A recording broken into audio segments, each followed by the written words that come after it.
There are a variety of factors that contribute to one's health. Access to quality food is one of those factors. We'll take a look into food security in our area and some of the groups that are helping underserved parts of our community attain food security. That's next on WNIN Newsmakers.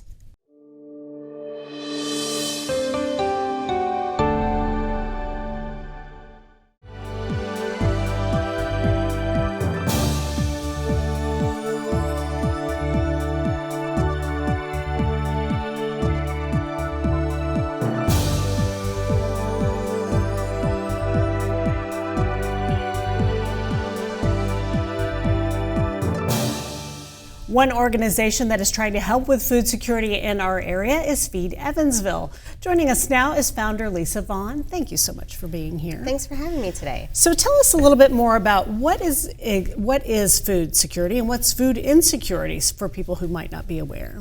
So food security basically is most people have a misconception that food insecurity means you're starving and there's no food around and you're just kind of, never eating. Mm-hmm. And that's not true. Food insecurity has multiple different forms, but you only have food security if you have all 4 stages of food security. Okay. So there's access. So is there enough food in the area? We have plenty of food in the area. Mm-hmm. Availability. Is there food available? Right. Then you have access. Can you get to the food that's available? And then you have use and utilization. Can you use the food in a nutritional way that your body will break it down? For instance, I have food allergies. If you hand me a loaf of bread, I'm still going to be hungry because my body can't process that bread. Okay. In utilizations also, if I hand you a box of food, do you know what to do with it? I can hand you a big vat of grain, but could you make that grain into something? And then stability. I always know where my next meal is coming from. And if you're missing 1-4 of those stages, you are food insecure. So people always equate food insecurity with poverty and low income, and that's not true. You could be living way out in the county and not have a grocery store, and you're food insecure. Interesting. Because now you're dealing with a lot of frozen things, a lot of processed foods, because you don't have those fresh vegetables, fresh meats, and dairy. And that's how we look at food insecurity. So we need to kind of shift our minds that food insecurity and starvation are very 2 different things. Poverty and food insecurity are very different. So being food insecure is actually an issue that all people can experience in a very quick way or a very long-term way. So whenever we look at our region, how do we stack up in terms of food insecurity? Are there certain counties that are more food insecure than others? You mentioned rural areas. So what are some of our problem spaces in this region? Well, within our region, my experience has been that we have an access issue. We have a lot of food available. We have a lot of food programming that's available, but we haven't access to get to those food programming, or we have barriers that prevent us from using those food programs or grocery stores or things of that nature. Mm-hmm. So we don't have, in my opinion, a very vibrant public transportation. That, therefore, is an immediate access issue. Mm-hmm. We are ranked number 21 out of 50. There was a report that was just done last year by a private entity to rank the counties of food insecurity, and unfortunately, out of they only ranked 1 to 50, we were ranked number 21 with the food insecurity problem. So prior to COVID, we were around 14% of our citizens in Vanderburgh County being food insecure, and during COVID, we went up to 20%.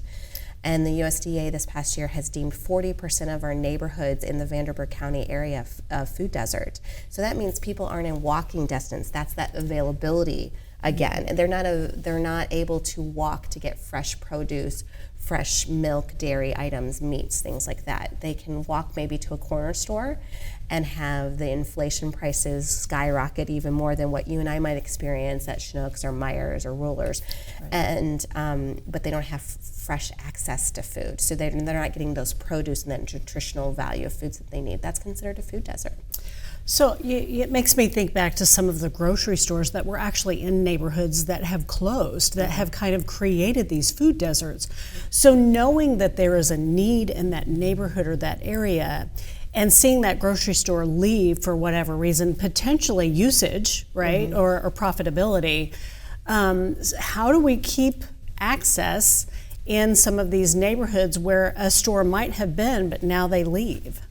Well, some of that access can happen through programs, through nonprofits like the Junior League of Evansville. They have a neighborhood food market that's on wheels. So every Saturday they're going to those 40% of neighborhoods that are considered food deserts, and they're selling groceries on a sliding scale or a discounted rate. So maybe apples are $1 a piece at Schnucks, you can get them for 50 cents off the neighborhood food truck, which is really important. And you can also use your EBT card, your credit card, or cash on this truck. So it really helps bring the nutritional food and the fresh foods to the consumer, and that's really vital. Other things we can do is be mindful that those are food deserts, and government and local officials and businessmen can start cultivating the relationships for businesses to be in those neighborhoods. The mayor's done fantastic work making sure that we have a Dollar General, I believe it is, in one of our neighborhoods on Main Street, and that they're going to have and they're going to have fresh produce. So that was part of the negotiation of that business moving into that area,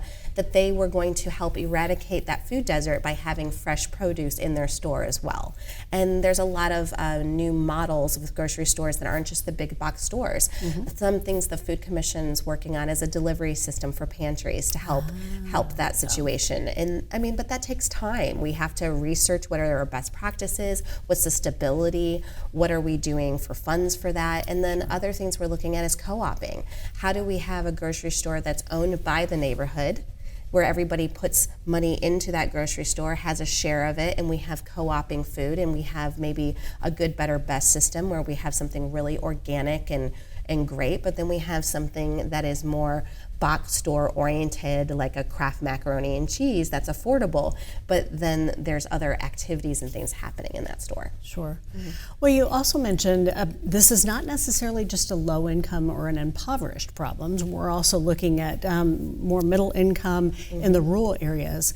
Have you seen, or do you think that the proliferation of delivery services, the Walmart delivery services, the Schnucks delivery services, those types of things, will those help improve the access for that particular area or for that particular socioeconomic class that might find themselves more in a food desert?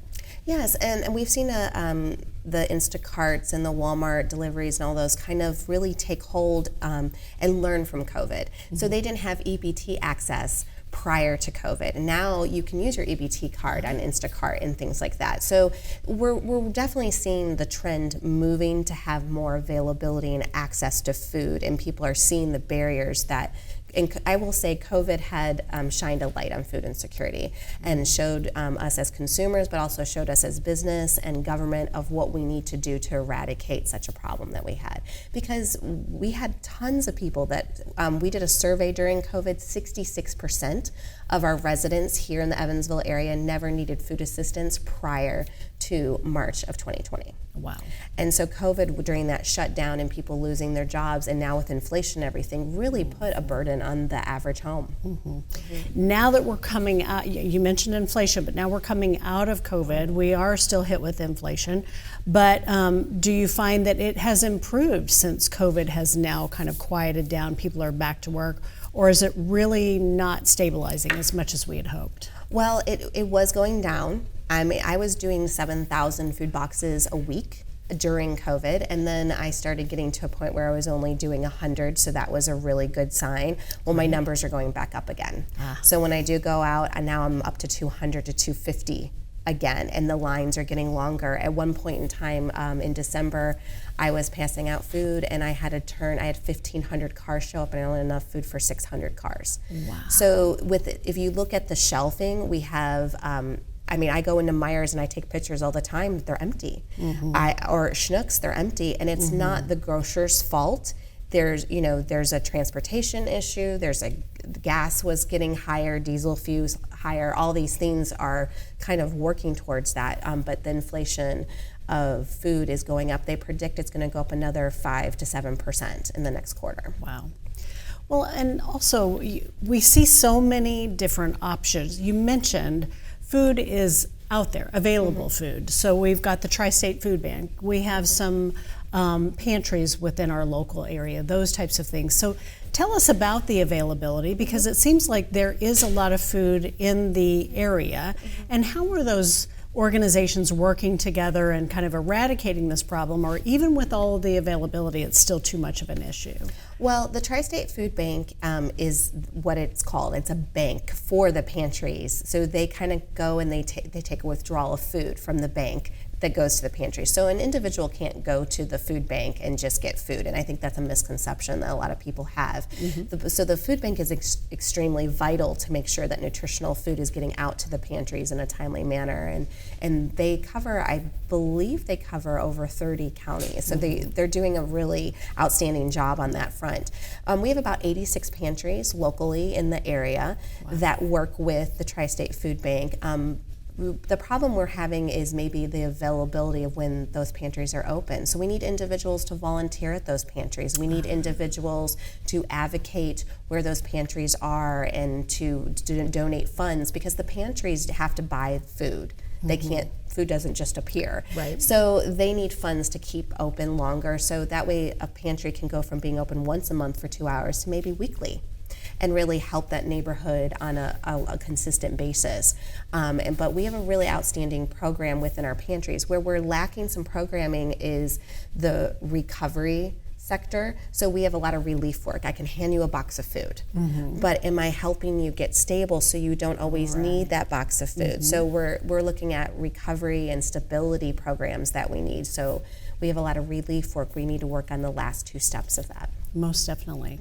And are you seeing that this is really impacting a lot of families? Do you know how many children are actually food insecure in our area? I know there are backpack programs and things like that, but what effect is it having on our children? So we have over 50% of the children in the Evansville school systems who are on free reduced lunch. That's a huge indicator to us in the leadership roles of food, of what's going on in the homes. We also have reports from Feed America and the USDA that about 18% of our children are food insecure in the Vanderburgh County area. Wow. So if someone is watching, I know you mentioned volunteerism and advocacy. What are some of the things that a viewer can do in order to help with this issue? How can we all band together and help be part of the solution for what seems to be a really big problem in Vanderburgh County? Well, I think there's multiple things you can do. I think everyone has different gifts and talents, and I think it's important to know that you are part of the food system. So you are either going to be a consumer, so maybe you are eating the food at the moment. Maybe you need to go and receive the food. Maybe you need to make the food. Maybe you're buying the food. Maybe you're advocating for the food. Maybe you're growing the food. So to know that we're part of a community food share process, that this isn't a problem off to the side. This is not an issue. These are individuals. These are people. These are our neighbors. These are our coworkers. These are our friends. And I'm a part of that. That helps, first of all. And then volunteering at the programs that are available, helping us develop more programs so we have relief work and stability work. Also donating food, coming and cooking food. And then also when we're donating and cooking and doing those things, make sure that we do it with a lot of dignity. It's really easy to go in the shelters and just make mac and cheese or spaghetti, right? It fills the soul, it feels good. I mean, I eat cheese fries all the time. I'm not opposed to that. But these are our most vulnerable citizens. We need to make sure that we give them a higher nutritional value of food. Let's not just buy ramen noodles and donate them to the pantries. Let's buy nutritional food that we would feed our own family and really help those families thrive, to help those children have a full belly with nutritional value where they go to school and they're more alert, they're more understanding, instead of having that sloth of what I call the swamp, where I just ate a bunch of carbs and now I'm just crashing. So kind of looking, and that's why doing programs that like Courtney Johnson's doing with Young and Established and making sure there's a more healthy environment of the backpack food that's going home on the weekends and things like that is very vital to our growth of having food security, not just food insecurity. Well, and we've seen, thankfully, the increase in some of our neighborhood gardens. Yes. And some people have gardens at home, or they might raise chickens at home or something like that. Do you suggest or do you encourage people that might be gardening at home, might have a hydroponic garden or something like that they donate that type of food if they have some excess or want to share it with others in our community? Oh, absolutely. I think the the best way that we can do this, I'm a very grassroots leader, is that we just go out and help each other, that we walk alongside each other and we use our gifts and talents to help one another so that there's food on everybody's plates. And we get rid of the stigma of a pantry. We're handing out groceries. Yeah. I have never met a human being that doesn't eat. Everybody needs food. We don't need to be the food police. There's higher beings that will take care of that for us. Everyone is going to consume the food. So we need to stop worrying so much about regulating every little thing to make sure someone's not doing something and making sure that everyone has food. Sure. And it's easier when you start approaching it that way and knowing everything else will take care of itself. Well, Lisa, thank you so very much for all of your information and really changing our paradigm about food insecurity and who it affects and how it affects our area. We really appreciate it. Thanks for being here. Thank you. Thanks for having me.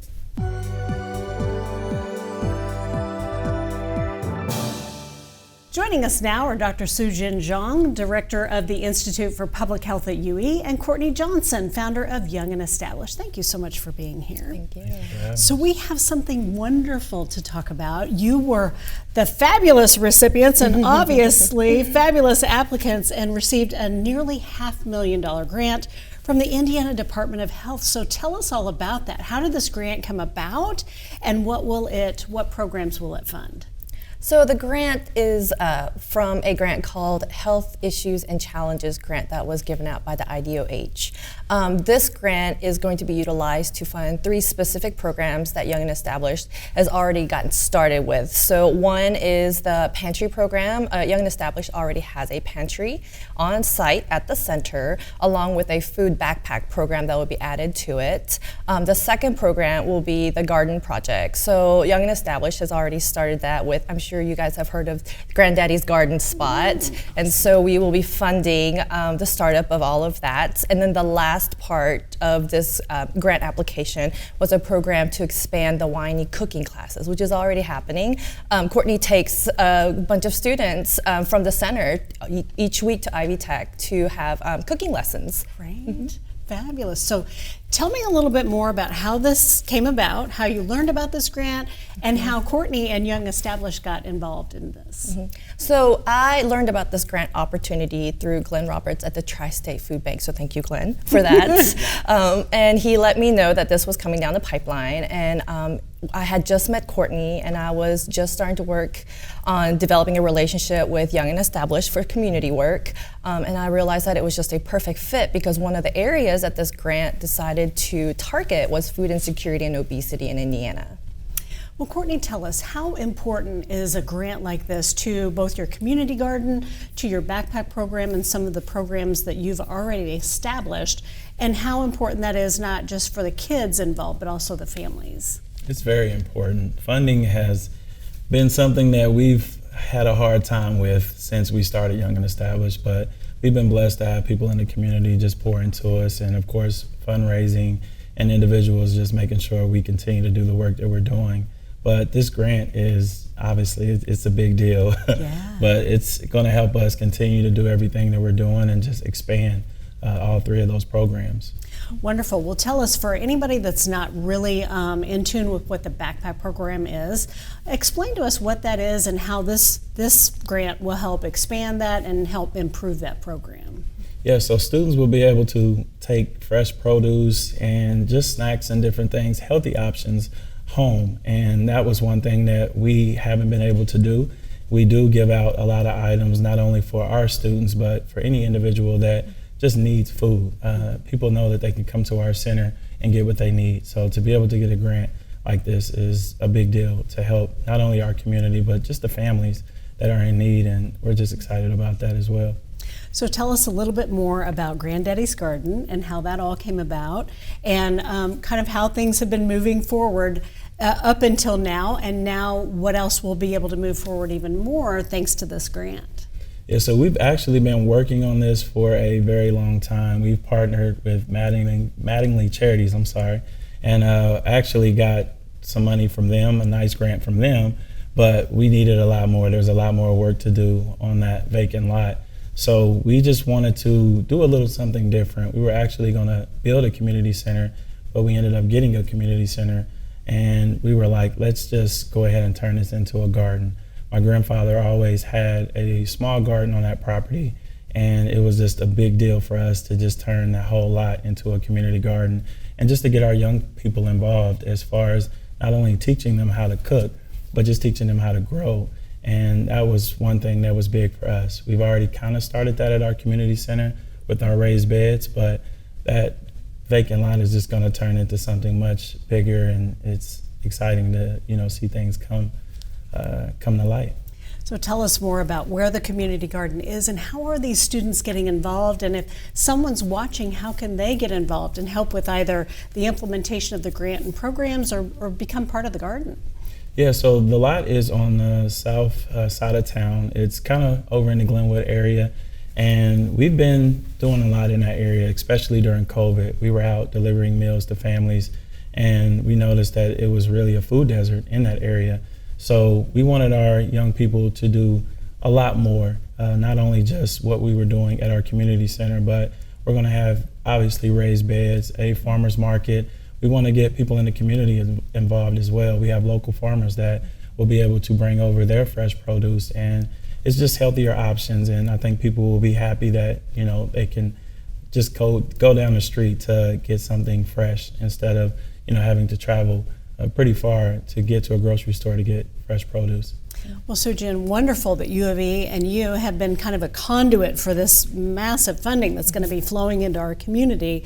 So what is the Institute for Public Health and U of E, and why is this important? Why is this an important program for your program? Yes, so the Institute for Public Health at the University of Evansville is committed to promoting public health issues in the community, working within the community, and also promoting research that is applicable and helpful to those within the UE community as well as the Evansville community. So this is absolutely right up the alley in terms of the kinds of work that we do for the Institute. We are committed to making sure that people are aware of these public health issues. We are committed to working in the community so that we can address these issues. And all of that will be fueled by the research that we often have students participate in and do through the Institute or through programs at the university in the public health program, so that they're aware of real world problems and are able to apply them to future careers that they may go into. So are there other things outside of this grant that the Institute's doing to help with the food security issue beyond just this? The Institute is open to lots of different ideas. We have just focused on this year on food insecurity and food nutrition and obesity, and we work with different nonprofits in town. So YNE is the main one because of this grant. But we also work with the food bank. We also work with Urban Seeds and different kinds of community entities so that we are able to sort of enlarge our reach and enlarge the work that we do through the Institute. All right. So Courtney, how long will this grant sustain these programs? And then what's the plan to sustain it beyond when these grant funds run out or expired? Yeah, so it's 2 years, but we're already planning to start fundraising and making sure we have things just put in place so we can continue to do what we're doing. And I think once we really get the ball rolling, people are excited already, but when they see how things are working and how involved the community is going to be with these projects, I think we're going to be okay as far as continuing to raise money and keep these programs going. So tell us more about the students that are involved. I know you mentioned working in the garden and also going to the cooking classes. What's been the response from the kids? What types of things are they getting involved in, and how excited are you to do something so important for them?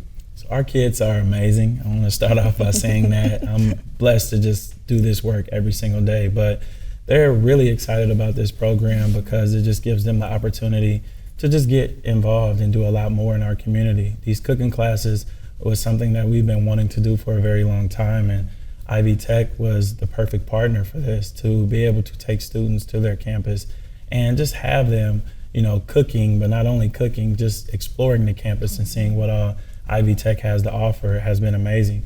We have students that want to be chefs. We have students that are now interested in going to Ivy Tech, and I'm sure the same is going to happen with our partnership with UE as well. So it's all about just collaborating and making sure we do things together in the community, and this just shows, what we're able to do together. And to receive this big grant, I'm just excited and ready to work, and our team is as well. Very important to them, like you said, not just for meeting their needs today, but also preparing them for tomorrow so that they can be more successful. If someone's interested in collaborating with you, maybe other organizations or businesses that are really interested in this work, or people who want to volunteer, how can they get involved in a great project like this? Yeah, so they can go to our website, youngannestablished.com, or just reach out to us on Facebook as well, Young and Established. There's plenty of opportunities and things that we're doing throughout the year that people can get involved in, and we're all about partnering. So if you want to get involved, just reach out to us. And Dr. Jung, whenever it comes to the Institutes of Public Health, is there anything that other organizations that might be able to partner with you in terms of reducing obesity in our area and other instances and issues in public health that we need to focus on? Yes, so you can absolutely reach out to me at any time since I'm the director. There's also an opportunity that I'd like to alert folks in the community about. So the Institute for Public Health has a scholars program, and there are 3 options. There's the student, there's the faculty, and there's a community scholar. And you get a very small stipend from the Institute, but it is to promote research or any kind of initiative in the community related to a certain public health topic. And so a community member is able to apply for that and get it. It's awarded once a year. Around the fall time is when we do the call for the applications to kind of follow a school year. But definitely that is one way that you can be intimately involved with the work that the Institute is doing, as well as we are absolutely open to anyone coming forward and saying, hey, we have this great program, we have this great thing we're doing in the community that's related to public health and public health issues. Would you like to join us in helping to promote it? Absolutely, just come and talk to me. Wonderful. Well, thank you so much for your information. Congratulations on Thank bringing you. so much money into our community and to really address a major issue, as we have learned, and we really appreciate all the work that you're doing. Thanks for being here.